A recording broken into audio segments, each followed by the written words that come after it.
اسحاق ڈار صاحب کے صاحبزادے علی مصطفیٰ ڈار مریم نواز صاحبہ کے مشیر مقرر ہو گئے۔ چیچو چیچ گنڈیریاں دو تیریاں دو میریاں اتو اتو رولا پائی جا وچو وچو کھائی جا۔ دوسرا بڑا خاندان، دوسرا شاہی خاندان وہ ہے پیپلز پارٹی کا، بھٹوز کا۔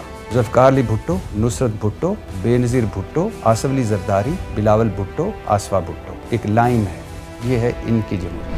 جی السلام علیکم ورحمۃ اللہ وبرکاتہ۔ آج 10 فروری ہے، 10 فروری 2026۔ آج 2 سال اور 2 دن ہو گئے عمران خان کے مینڈیٹ چوری کو۔ مینڈیٹ چوری کیے ہوئے 2 سال اور 2 دن گزر چکے۔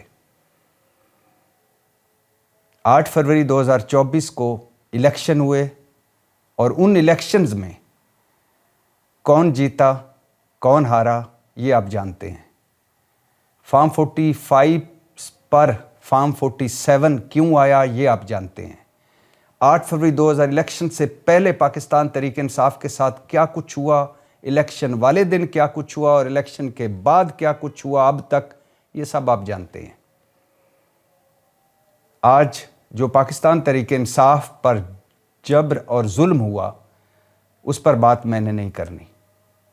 جو کچھ بیت رہی ہے پاکستان تحریک انصاف کے ورکروں کے ساتھ، عمران خان سے لے کر نیچے ورکر تک تمام لوگوں کے ساتھ جو کچھ ہو رہا ہے، جو کچھ ہو چکا ہے، جو کچھ ہونے والا ہے، اس پر آج بات نہیں کرنی۔ آج بات کرنی ہے شہباز حکومت کے تقریباً 2 سال مکمل ہونے والے ہیں۔ شہباز حکومت کے ان 2 سالوں پر بات کرنی ہے۔ حالانکہ آپ بھی جانتے ہیں، میں بھی جانتا ہوں کہ 8 فروری 2024 سے پہلے، الیکشن سے پہلے جو 6 مہینے خلاف آئین کو پامال کر کے جو 6 مہینے نگران حکومت انوار الحق کاکڑ کی نگران حکومت رہی وہ بھی انہی کی تھی، اور اس سے پہلے 16 مہینے تقریباً جو شہباز شریف اور پیپلز پارٹی نے مل کر PDM 1 میں حکومت کی وہ بھی انہی کی تھی۔ تو مطلب 4 سال ہو گئے ہیں تقریباً ان کو اقتدار میں، 4 سال ہو گئے ہیں عمران خان کو اقتدار سے نکلے۔ ان 4 سالوں میں اور خاص طور پر ان 2 سالوں میں کس کس چیز کا سوا ستیہ ناس ہوا، آج اس پر بات کرنی ہے۔ وہ جان ایلیا صاحب کا شعر ہے نا کہ میں بھی بہت عجیب ہوں، اتنا عجیب ہوں کہ بس خود کو تباہ کر لیا اور ملال بھی نہیں۔ میں حیران ہوں اس قوم پر، ان 25 کروڑ لوگوں پر، اور آل بچاؤ مال بچاؤ اور کھال بچاؤ گروپ کے علاوہ جو سارے سیاستدان ہیں ان سب پر، کہ خود کو تباہ بھی کر لیا اور ملال بھی نہیں۔ تو ان 2 سالوں میں ہمارے ساتھ کیا بیتی، کیا کیا چیز تباہ و برباد ہوئی، آج اس پر بات کرنی ہے۔ اور آج اس پر بھی بات کرنی ہے کہ علی مصطفیٰ ڈار، اسحاق ڈار صاحب کے صاحبزادے مریم نواز صاحبہ کے مشیر مقرر ہو گئے ہیں۔ مبارک ہو آپ سب کو۔ اسحاق ڈار صاحب کے صاحبزادے علی مصطفیٰ ڈار مریم نواز صاحبہ کے مشیر مقرر ہو گئے ہیں۔ اور اگر آسان لفظوں میں آپ کو سمجھاؤں تو علی ڈار جو اسحاق ڈار کے بیٹے ہیں اور جو نواز شریف صاحب کے داماد ہیں، وہ نواز شریف صاحب کی بیٹی مریم نواز کے مشیر مقرر ہو گئے ہیں۔ چیچو چیچ گنڈیریاں دو تیریاں دو میریاں اتو اتو رولا پائی جا وچو وچو کھائی جا۔ یہ ہے وہ موروثیت بھری بانجھ جمہوریت 25 کروڑ لوگوں کے لیے، اور یہ ہے وہ موروثیت بھری زرخیز جمہوریت ان 5% لوگوں کے لیے۔ ذرا آپ سوچئے کہ نواز شریف صاحب 3 دفعہ کے وزیر اعظم، پارٹی کے صدر ہیں اور اوورال نگرانی کر رہے ہیں۔ ان کے بھائی شہباز شریف صاحب دوسری مرتبہ پاکستان کے وزیر اعظم بن کر بیٹھے ہوئے ہیں۔ نواز شریف صاحب کی بیٹی اور مسلم لیگ کی ولی عہد مریم نواز صاحبہ وزیر اعلیٰ پنجاب ہیں۔ نواز شریف صاحب کے سمدھی اسحاق ڈار صاحب ڈپٹی وزیر اعظم ہیں اور وزیر خارجہ ہیں۔ اور شہباز شریف صاحب کے بیٹے حمزہ شہباز MNA ہیں اور اس سے پہلے وزیر اعلیٰ پنجاب رہ چکے ہیں. اور اب اسحاق ڈار صاحب کے صاحبزادے جو نواز شریف صاحب کے داماد بھی ہیں وہ مریم نواز صاحبہ کے مشیر مقرر ہو گئے. یہ ہے ہاؤس آف شریف کی جمہوریت. اور دوسری طرف جائیں، دوسرا بڑا خاندان، دوسرا شاہی خاندان، وہ ہے پیپلز پارٹی کا، بھٹوز کا. ذوالفقار علی بھٹو، نصرت بھٹو، بے نظیر بھٹو، آصف علی زرداری، بلاول بھٹو، آصفہ بھٹو، ایک لائن ہے. اس وقت آصف علی زرداری صاحب صدر مملکت ہیں. ان کی بیٹی آصفہ بھٹو صاحبہ خاتون اول ہیں اور MNA ہیں. زرداری صاحب کے بیٹے، اکلوتے بیٹے پرنس چارمنگ اور انڈر ٹریننگ بلاول، خود زرداری صاحب نے کہا تھا انڈر ٹریننگ بلاول وزیر خارجہ رہ چکی ہیں اور پارٹی کے سربراہ ہیں. اور آصف علی زرداری صاحب کی بہن سندھ کی صوبائی وزیر صحت ہیں. چیچو چیچ گنڈیریاں دو تیریاں دو میریاں، اتو تو رولا پائی جا وچو وچو کھائی جا. یہ ہے ان کی جمہوریت. اور یہ چند شاہی خاندان ہیں جنہوں نے ہمیں کہیں کا نہیں چھوڑا. آل بچاؤ مال بچاؤ کھال بچاؤ گروپ، اس پر بھی مزید بات کرتے ہیں. لیکن ان دونوں موضوعات پر بات کرنے سے پہلے یہ بتاتا چلوں، کل بھی بتایا تھا کہ T20 ورلڈ کپ میں پاکستان نے اپنا بائیک آؤٹ ختم کر دیا، وہ بھارت کے خلاف میچ کھیلے گا. یہ میں کل بتا چکا ہوں اور پہلے دن سے میں بتا رہا تھا کہ پاکستان T20 ورلڈ کپ کھیلے گا، پہلے یہ بتایا، لیکن بھارت کے خلاف میچ پر ابہام ہے. پھر جب بائیک آؤٹ کیا تو میں نے اس کی مخالفت کی کہ بائیک آؤٹ نہیں کرنا چاہیے. اور پھر میں نے کہا کہ ڈیسائیڈ ہو گیا ہے کہ پاکستان میچ کھیلے گا، لیکن ایک رستہ نکالا جا رہا ہے تاکہ فیس سیونگ ہو. ہم نے کیوں بائیک آؤٹ کیا تھا بھارت کے میچ کا؟ 15 فروری کو غالباً ہونا ہے. اس لیے کیا تھا کہ بنگلہ دیش نے تحفظات اٹھائے، تشویش کا اظہار کیا اور کہا کہ ہم بھارت کھیلنے نہیں جا سکتے T20 ورلڈ کپ، ہمیں کوئی نیوٹرل وینیو دیا جائے. لیکن ICC نے ان کی درخواست مسترد کر دی اور پھر اچانک ہم مامے چاچے بن کے کھڑے ہو گئے. ہمارا کوئی پرابلم نہیں تھا، نہ ICC کے ساتھ، نہ بھارت کے ساتھ، نہ T20 ورلڈ کپ کے ساتھ. ہم مامے چاچے بن کر کھڑے ہو گئے کہ آپ نے بنگلہ دیش کی درخواست رد کی ہے، ہم بھارت کے خلاف میچ نہیں کھیلتے. حیرانی ہوئی.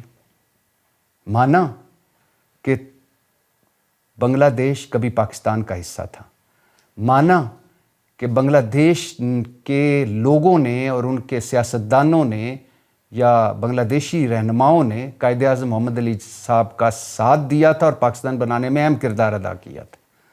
مانا کہ بنگلہ دیش ہمارا برادر اسلامی ملک ہے. لیکن یہ ماما چاچا بن کے ہم کھڑے ہو گئے کہ ہم نہیں کھیلیں گے.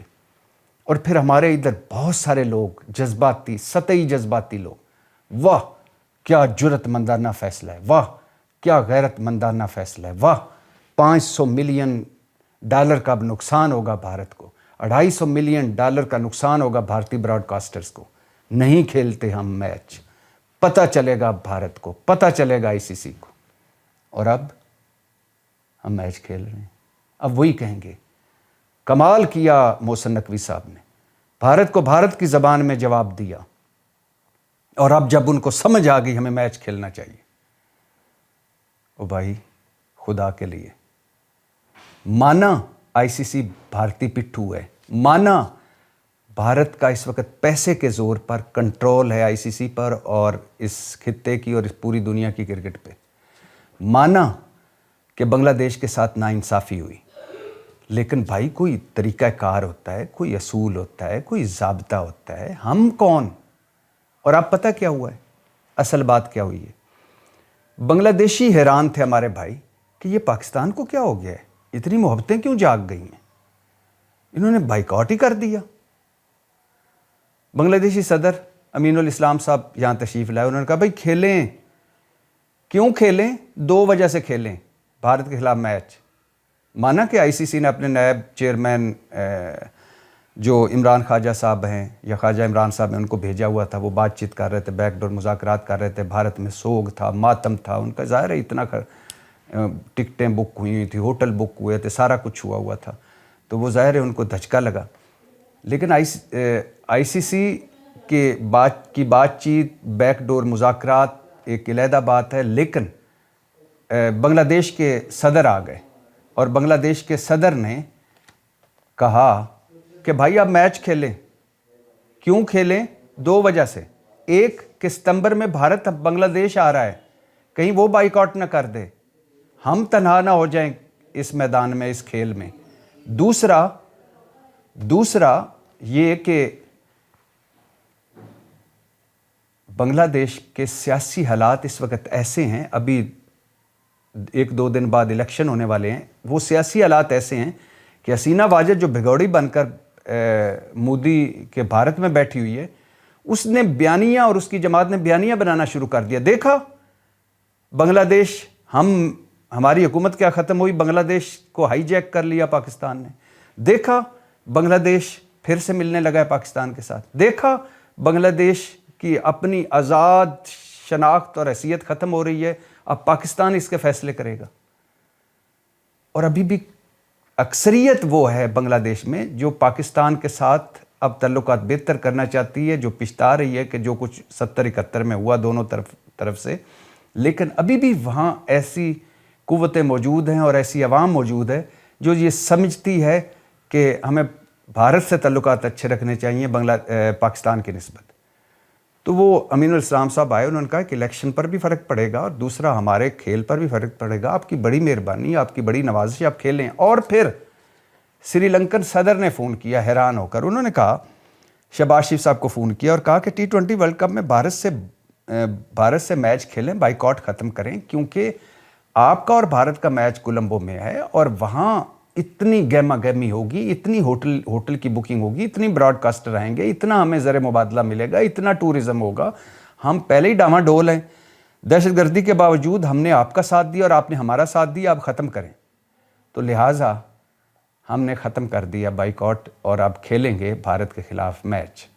شہباز شریف صاحب جو 2 دن پہلے کابینہ کی اجلاس میں کہہ رہے تھے کہ یہ میچ کیا، ہم کوئی میچ ہی نہیں کھیلیں گے بھارت سے، اور محسن نقوی صاحب اور باقی سارے ہمارے جو نیچے ہم نوا کہہ رہے تھے واہ اب نہیں کھیلنا ہم نے، تو اب ہم کھیلنے جا رہے ہیں. اور اچھا فیصلہ میں کہہ رہا ہوں. لیکن اتنے مامے چاچے، ہمارا پاکستان کا مسئلہ یہ ہے، کبھی ہم نعرے مارتے تھے مضبوط افغانستان، مضبوط پاکستان، اور بھائی مضبوط پاکستان پھر مضبوط افغانستان. اب افغانستان سے جو کچھ ہو رہا ہے وہ اب اس پہ ہم غم و غصے میں ہیں. پوری دنیا کے مسلم امہ کی کہیں بھی کچھ ہو جائے ان کو ہمارا پتہ ہی نہیں ہوتا، ہم ادھر اپنے گھر جلا رہے ہوتے ہیں، پوری مسلم امہ کے ہم ٹھیکیدار بنے ہوتے ہیں. تو پہلے پاکستان پھر کوئی اور. تو اب کھیلنے جا رہے ہیں. بھائی آپ کو نہیں پتا تھا کہ سری لنکا نے آپ کا ساتھ دیا ہوا ہے، سری لنکا مشکل وقت میں آپ کے ساتھ کھڑا تھا. یہ میچ سری لنکا میں ان کے لیے کتنا امپورٹنٹ، ان کی معیشت کے لیے، ان کے ٹورزم کے لیے، ان کے کھیل کے لیے. تو آپ کو نہیں پتا تھا کہ بنگلہ دیش کا اتنا آؤٹ آف وے ساتھ دینا بنگلہ دیش کی اندرونی سیاست اور بنگلہ دیش کے کھیل کے لیے اچھا نہیں ہے. تو بہرحال اب ہم میچ کھیلنے جا رہے ہیں اور خیر سے جرأت مندانہ جو ہم نے باب انقلابی شروع کیا تو اس کا دی اینڈ ہونے والا ہے. واپس آتے ہیں اپنی جمہوریت پر. 2-4 جملے ہیں اور اس ٹاپک کو ڈسکس کرتے ہوئے مجھے جان ایلیا صاحب کا شعر یاد آ رہا ہے کہ ایک تیری برابری کے لیے خود کو کتنا گرا چکا ہوں میں. یعنی مجھ پہ یہ وقت بھی آنا تھا کہ میں نے ڈسکس کرنا تھا موروثی سیاست، ڈسکس کرنا تھا کہ نواز شریف صاحب کے داماد، نواز شریف صاحب کی بیٹی مریم نواز کے مشیر ہو گئے ہیں. آپ اندازہ کریں، میں علی مصطفیٰ ڈار کی جو بیرون ملک کرپٹو خدمات ہیں یا جو کچھ انہوں نے کیا اس پر بات نہیں کرنا چاہتا، وہ کسی دن پھر کریں گے کہ جو کچھ ان کی کرپٹو خدمات ہیں ملک سے باہر. لیکن اب وہ مریم نواز صاحبہ کے مشیر ہو گئے ہیں.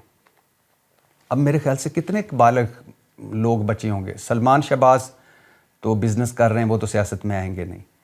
جنید صفدر آ جائیں گے، ظاہر ہے وہ بھی آخر کار انہوں نے بھی سیاست میں آنا ہے. تو میرے خیال سے 2-4 بالغ مرد بچے ہیں، ان کو بھی کئی مشیر، ویسے تو وہ شاؤں جیسی زندگیاں گزاریں لیکن عہدے بھی دے دیں۔ یہ ملک چراگاہ ہے آپ کے لیے، یہ توشہ خانہ ہے ملک پورا، یہ 25 کروڑ لوگوں کے لیے تو جہنم ہے، آپ کے لیے جنت ہے، انجوائے کریں۔ یہ ہے وہ موروثی سیاست، یہ ہے وہ ڈبہ بند جمہوریت، یہ ہے وہ موروثی جمہوریت کہ اپنے ہی لگے ہوئے ہیں ایک دوسرے کے، خود کو ہی عہدے دینے میں لگے ہوئے ہیں۔ باپ گیا تو بیٹا، بیٹا گیا تو داماد، داماد گیا تو بیٹی، بیٹی گئی تو اس کا داماد، تو آپس میں ہی لگے ہوئے ہیں۔ اور اسی کو جب ایکسپوز کیا تو تب میں کہتا ہوں کہ عمران خان نے شعور دیا۔ شعور کے بغیر بھیڑ بکریاں ہوتی ہیں لوگ، اور یہ بھیڑ بکریاں ہی چاہتے ہیں کہ جو ہمارے آگے سر جھکا کر چلتے رہیں، ان کو روٹی اور تماشوں میں الجھائے رکھو۔ اب علی ڈار صاحب مریم نواز صاحبہ کی مشاورت کریں گے،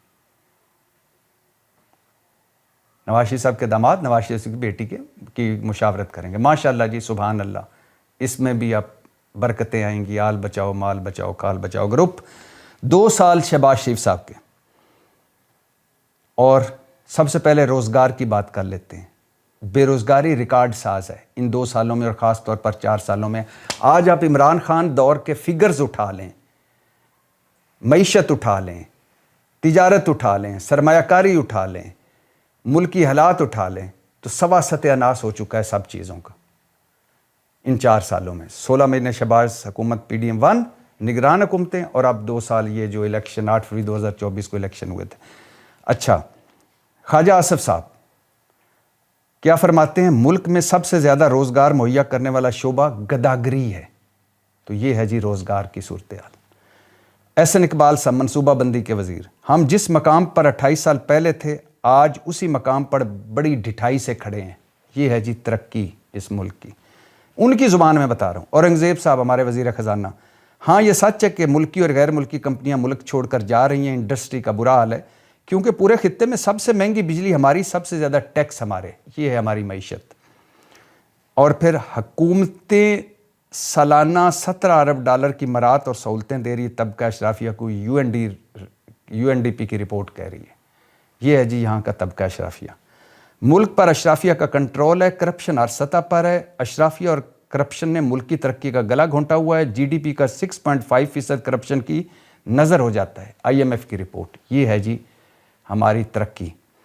قرضے ریکارڈ ساز، تجارت ڈاؤن، سرمایہ کاری ڈاؤن، زراعت بیڑا غرق، کسان رل گیا، انڈسٹری بیڑا غرق، ریئل اسٹیٹ بیڑا غرق، زر مبادلہ، کمرشل بینکوں کے پیسے اور دوست ملکوں سے ہم نے جو سود پر پیسے لیے ہوئے ہیں، جو ہم خرچ نہیں سکتے، جو ہم نے اپنے بینک میں رکھے ہوئے ہیں، اگر ان کو نکال دیا جائے تو زر مبادلہ سوا ستیہ ناس، غربت سوا ستیہ ناس، بے روزگاری سوا ستیہ ناس، مہنگائی سوا ستیہ ناس، عدلیہ کی آزادی سوا ستیہ ناس، پارلیمنٹ کا تقدس آپ کے سامنے ہے، ووٹ کی عزت سوا ستیہ ناس، آزاد صحافت سوا ستیہ ناس، بنیادی انسانی حقوق سوا ستیہ ناس، جان مال کا تحفظ سوا ستیہ ناس، دہشت گردی کی لہر سوا ستیہ ناس، نفرت اور تقسیم سوا ستیہ ناس۔ اور مارچ 2024 سے ان 2 سالوں میں جب سے دوسری مرتبہ شہباز شریف صاحب وزیر اعظم بنے ہیں، 38 دورے انہوں نے غیر ملکی دورے کیے ہیں۔ چارلس کو بادشاہ بنوانے گئے، ملکہ کو دفنانے گئے، اور پھر وہ ایک وسطی ایشیا کی ریاست میں سارا خاندان گیا۔ 9 مرتبہ تو سعودی عرب گئے اور حاصل وصول کچھ بھی نہیں۔ تو سوا ستیہ ناس ریورس گیئر لگا ہوا ہے ملک کو۔ ان 2 سالوں میں ہر چیز کا سوا ستیہ ناس ہوا ہے، ہر ادارے کا۔ اخلاقی بنیاد ختم، منطق اصول ختم۔ پیپلز پارٹی اور مسلم لیگ نون اگر اکٹھے ایک چھت کے تلے اقتدار شیئر کر رہے ہیں تو آپ دیکھ لیں۔ اپوزیشن کی میں بات نہیں کر رہا، جو PTI کے ساتھ ہوا وہ بات نہیں کر رہا، میں بات کر رہا ہوں جان مال کا تحفظ عام پاکستانی کو کوئی نہیں، رول آف لا کوئی نہیں، دہشت گردی کی لہر آپ دیکھ رہے ہیں، نفرت و تقسیم گھر گھر دیکھ رہے ہیں، بنیادی انسانی حقوق ختم، چادر 4 دیواری کا تقدس پامال۔ یہ ہے ان کی 2 سالہ کارکردگی، یہ ہے ان کی صورتحال۔ اور یہ ہمیں کہتے ہیں کہ ہمارے ساتھ جڑے رہیے گا، ہم نے ترقی اور خوشحالی آپ کو دلانی ہے، اڑان پاکستان اڑان بھر چکا ہے، اب ہم ترقی اور خوشحالی کی طرف بڑھ رہے ہیں. مطلب کہ پشاور والی بس میں بیٹھ کر ہم لاہور جانے کی کوشش کر رہے ہیں. ان کی باتوں کو پر اگر غور کریں تو ککر کو روز ہم کھاد اور پانی ڈالتے ہیں کہ اس پر انگور لگیں گے. ان کی باتوں پر اگر یقین کریں تو یہ ہمارے اصل مسائل ہیں. جب تک ان لوگوں سے جان نہیں چھوٹے گی ہمارے مسئلے حل نہیں ہوں گے. یہ لکھ لیجئے گا, یہ اصل مسائل ہیں ہمارے. پہلے ان سے جان چھڑانا ہوگی, کوئی نئی قیادت آئے گی تو پھر ہماری بہتری ہوگی. ان کے ہوتے ہوئے کچھ نہیں ہو سکتا. دنیا کا چوتھا پانچواں بدترین پاسپورٹ ہے, اور بیرون ملک ہمارا کیا حال ہے وہ بھی آپ جانتے ہیں. بھارت کہاں پہنچ گیا, چین کہاں پہنچ گیا, کوریا کہاں چلا گیا, دنیا کہاں چلا گئی, ویتنام کہاں چلا گیا, میں ملیشیا کہاں چلا گیا. ان ملکوں کے نام لے رہا ہوں, وہ ملک جو کم از کم ہمارے بعد میں ہوئے یا جنہوں نے ترقی کرنی تھی, یا جو ہمارے بعد آزاد ہوئے, یا جو ہمارے جیسے ہیں. دنیا کہاں سے کہاں چلی گئی اور ہم ریورس. تو یہ ہے ان کے 2 سالہ. میں الیکشن کی بات نہیں کر رہا, الیکشن چوری کی بات نہیں کر رہا, جو عمران خان کے ساتھ ہوا وہ نہیں بات کر رہا, جو عمران خان کی پارٹی کے ساتھ ہوا وہ بات نہیں کر رہا, جو اب ہو رہا ہے وہ بات نہیں کر رہا. میں کر رہا ہوں ان کی کارکردگی, ان کی پرفارمنس, کہ اتنا کچھ کرنے کے بعد بھی یہ ڈیلیور کیا کر رہے ہیں. 26ویں 27ویں یعنی ترمیم, الیکشن ایکٹ ترمیم میں, نیب ترمیم میں, پیکا ایکٹ اور پتہ نہیں کیا کچھ, ساری قانون سازیاں اپنے لیے.